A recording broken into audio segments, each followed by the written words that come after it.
Okay, so this is for all my friends out there that really struggle with whether or not the Bible is really the Word of God, whether it's not, whether it's accurate, whether it's something that can be trusted, things like that.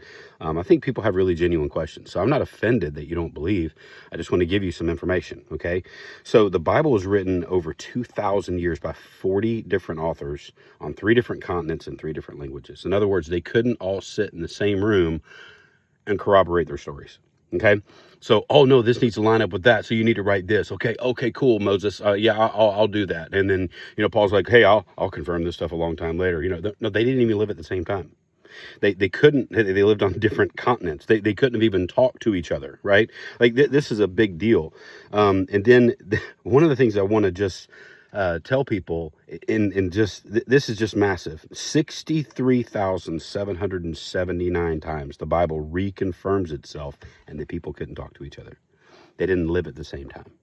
These authors were not sitting in a room corroborating stories. Okay. And they're historical books that have historical roots. For the New Testament alone, there's 5,800 Greek manuscripts that match exactly for the New Testament. There's no other book that, I mean, you want to talk about the Iliad and the Odyssey, these are definitely like, historical books that have been preserved and they're accurate to their original form because we have a few hundred manuscripts. We're talking about 5,800 Greek manuscripts alone for the New Testament. Right? And then the Dead Sea Scrolls were found, confirming that the stuff between like 99% accurate to the original text, and the differences are just minute. They don't change the actual meaning. Like these people were serious about how they preserved the Bible, and so, but the biggest thing is that it reconfirms itself 63,779 times. And I'm talking about specifically. Okay. Now, if you want to talk about just general times that it reconfirms itself, that's 340,000 times. How can a book that is written on 3 different continents in 3 different languages by 40 different authors over 2,000 years, how can a book that's put together like that, and we're talking about 66 books, 39 in the Old Testament and 27 in the New Testament, how can everything line up and reconfirm itself 63,779 times specifically and 340,000 times generally? How can that be done by people who are just people? Unless God inspired them. This is the most miraculous thing in the world. Have you ever seen that little graph that you can get on the internet where it just connects things in the Old Testament to the New Testament, and the stuff that's in blue is from the Old Testament, the stuff that's in red is from the New Testament, and then it just kind of reconfirms back and forth to itself? That's what really this is about, that the Bible reconfirms itself 63,779 times specifically and 340,000 times generally. Okay, no other book can do that. And keep in mind, okay, that I'm just going to say it again, 2,000 years is the period that the Bible was written over. These people were not living at the same time. We're not corroborating stories. We're not sitting down in a in a room just to make sure that, let's just make sure that this prophecy gets fulfilled by so and so saying this at a different time. A lot of times that prophecies were fulfilled, people were completely oblivious to the fact that it was fulfilled, until like somebody wrote it down. It's like, oh my goodness, this thing that happened that Peter, James, and John saw, and Matthew, Mark, and Luke wrote this stuff down, and then now John, like all these people saw the exact same thing, but it was also prophesied about like a long time.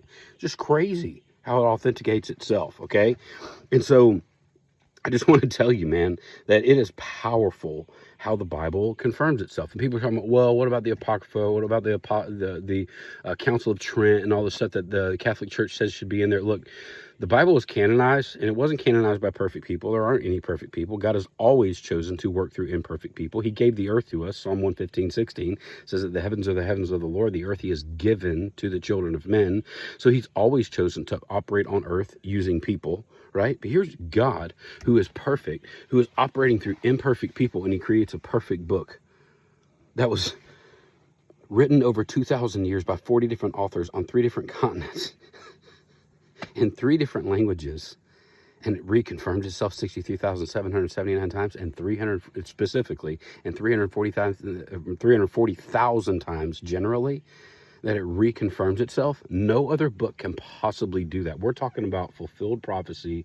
We're talking about crazy things that just couldn't just happen you know, and people write them down, and then they realize, oh my goodness, a prophecy has been fulfilled. This is crazy. Like, God is active on the earth. If you will really look at the evidence, and I mean really look at it, and stop listening to all these people who are just trying to explain the Bible away because they don't want to be accountable to God.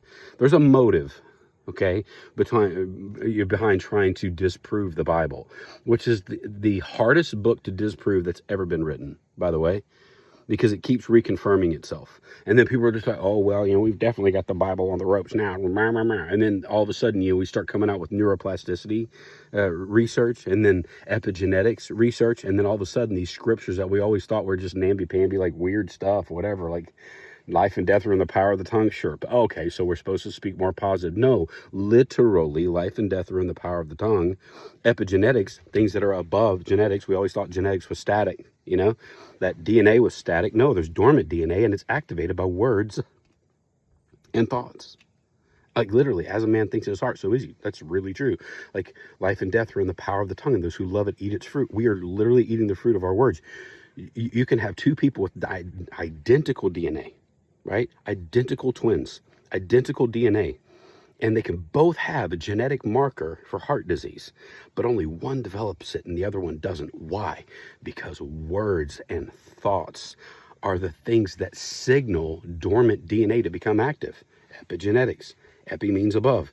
It's functioning above genetics. I mean, this is just amazing that so many things of the Bible are confirmed. The world is just catching up with the Bible. Why? Because it was divinely inspired, divinely written. That's the only way that a book could survive like this. That it would be so well preserved like this. And 66 books, 39 in the Old Testament, 27 in the New Testament, could reconfirm themselves 63,779 times specifically, and 340,000 times generally, that they could reconfirm themselves that many times without there being one author who divinely inspired people to write. And something that has radically affected my life, radically changed my life, overcome disease in my life, healed me in my life, the incorruptible seed of the Word of God, the thing that has saved me for eternity, but also the thing that has freed me from addiction. I'm telling you what, the Word of God is powerful, and the Word actually became flesh and dwelt among us, and His name is Jesus, and I want you to meet Him.